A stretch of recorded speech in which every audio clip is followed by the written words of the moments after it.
ताजा तरीन खबरों से अब रहिए हमेशा अपडेटेड, क्योंकि प्रचंड न्यूज लाए हैं लाइव पॉडकास्ट सुविधा, वो भी आपके मनपसंद ऐप्स पर। प्रचंड न्यूज अब Google podcast, Apple podcast, Spotify, गाना और क्लब हाउस ऐप्स पर भी उपलब्ध। अभी सर्च और फॉलो करें। सीमा पार से घुसपैठ की गतिविधियां अभी भी जारी है। जम्मू कश्मीर के जम्मू जिले में आज सुबह एक बार फिर 2 ड्रोन देखने का दावा किया गया है। सेना के सूत्रों ने कहा है कि एक ड्रोन सुबह 4:40 पर कालूचक इलाके में दिखा, तो वहीं दूसरा ड्रोन 4:52 पर कुंजवानी में दिखा। बड़ी बात यह है कि ये दोनों इलाके एयरफोर्स स्टेशन के 7 से 10 किलोमीटर के दायरे में आते हैं। सूत्रों ने बताया है कि दोनों ड्रोन 800 मीटर की ऊंचाई पर उड़ रहे थे। भविष्य में ड्रोन जैसे हमले से निपटने की नीति पर पीएम आवास पर बड़ी बैठक हुई। सूत्रों के मुताबिक बैठक में एंटी ड्रोन सिस्टम बनाने पर जोर दिया गया। बैठक में पीएम के साथ गृह मंत्री और रक्षा मंत्री के साथ एनएसए डोभाल भी मौजूद रहे। खबरों के मुताबिक सेना को नई तकनीक से लैस करने पर चर्चा हुई। जम्मू में आतंकियों की ड्रोन साजिश के बाद सीमा की सुरक्षा की तैयारियों का जायजा लेने सीडीएस विपिन रावत पहुंचे।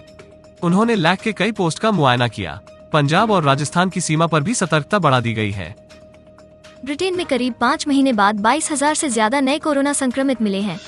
सोमवार को यहां 22,868 नए मरीज मिले, जबकि इसी साल 30 जनवरी को 23,108 नए मरीज मिले थे। ब्रिटेन में सक्रिय मरीजों की संख्या बढ़कर 3,07,776 हो गई है। दूसरी ओर स्कूली छात्रों के सेल्फ आइसोलेशन से भी सरकार की चिंता बढ़ गई है। अब सरकार छात्रों का सेल्फ आइसोलेशन खत्म करने की तैयारी कर रही है। सरकार का कहना है कि बच्चों के सेल्फ आइसोलेशन से माता पिता परेशान हो गए हैं। बच्चों की शिक्षा भी बाधित हो रही है। देश में बीते 24 घंटे में कोरोना के 45,641 नए मरीजों की पहचान हुई। 60,258 ठीक हो गए और 816 लोगों ने इलाज के दौरान दम तोड़ा दिया। 78 दिन में रोजाना होने वाली मौतों का आंकड़ा सबसे कम रहा है। इससे पहले 12 अप्रैल को 880 लोगों ने इस महामारी से दम तोड़ा था। मंगलवार को एक्टिव केस में 15,438 की कमी आई। अब 5.31 लाख मरीजों का इलाज चल रहा है। भारत में जल्द ही एक और कोरोना की वैक्सीन मिलने वाली है। Drug controller general of India ने मॉडर्ना की कोविड-19 वैक्सीन के भारत में इमरजेंसी इस्तेमाल की मंजूरी दे दी है। नीति आयोग के सदस्य डॉक्टर वीके पॉल ने इस बात की पुष्टि की। उन्होंने कहा कि मॉडर्ना की वैक्सीन को आपातकालीन इस्तेमाल की मंजूरी दी गई है। सिप्ला कंपनी अब इस वैक्सीन का भारत में आयात कर सकेगी। कोवैक्सीन, कोविशील्ड और स्पुतनिक के बाद मॉडर्ना कोरोना की चौथी वैक्सीन है जिसे भारत में मंजूरी मिली है। ब्राजील ने भारत बायोटेक के साथ कोवैक्सीन के लिए किए गए सौदे को सस्पेंड करने का फैसला लिया है। ब्राजील में इस डील पर काफी सवाल खड़े हो रहे थे, जिसके बाद अब $324 मिलियन के इस कॉन्ट्रैक्ट को सस्पेंड कर दिया गया है। मंगलवार को ब्राजील के स्वास्थ्य मंत्री मार्सेलो ने इसका ऐलान किया। डील के मुताबिक ब्राजील को भारत बायोटेक से कुल 20 मिलियन वैक्सीन की डोज खरीदनी थी, लेकिन इस सौदे को लेकर ब्राजील में सवाल खड़े किए गए और राष्ट्रपति जायर बोल्सोनेरो पर भ्रष्टाचार को छुपाने के आरोप लगाए गए। प्रधानमंत्री नरेंद्र मोदी बुधवार को अपने मंत्रियों के साथ बैठक करेंगे। बताया जा रहा है कि आज होने वाले इस बैठक में कोरोना की मौजूदा स्थिति को लेकर बातचीत हो सकती है।